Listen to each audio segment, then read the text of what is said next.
Lors de la finale de la Star Academy, gagnée par Ambre le 7 février dernier, la jeune femme de 18 ans et sa concurrente suisse, Léa, n'ont pas présenté de single contrairement à Marine et Ebony l'an dernier.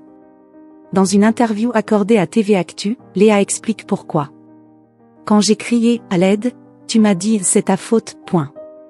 L'an dernier, le public connaissait déjà par cœur le tube de Marine, « Ma faute », quand elle a remporté la Star Academy face à Ebony, qui avait proposé Unforgettable comme single. L'année précédente, Ce qu'on était de Pierre Garnier était également sur toutes les lèvres au moment de sa victoire. En 2022, pour son grand retour sur TF1, les 4 finalistes du télécrochet de l'édition remportée par Anisha avaient eu un single écrit spécialement pour eux par une personnalité de la chanson française. Vita, Slimane, Oshi et Camélia Jordana s'étaient mis au service des candidats. Mais cette année, à la surprise générale, ni Ambre, grande gagnante de la dernière édition, ni Léa, n'ont eu l'opportunité de présenter une chanson originale en finale. Lors de cette soirée, l'hymne inédit de la tournée des élèves de cette promotion, intitulé Des étoiles plein les yeux, a, toutefois, été dévoilé. Ils l'ont enlevé comme ça, on a plus de temps pour nous et pour pouvoir faire un truc qui nous plaît vraiment, a expliqué Léa dans une interview accordée à TV Actu.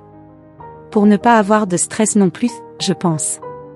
Comme ça, chacun va à son rythme et fait quelque chose qui lui plaît vraiment, a ajouté la candidate suisse.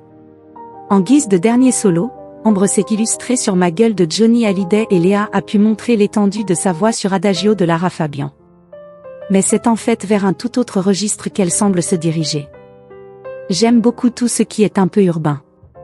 R&B soul.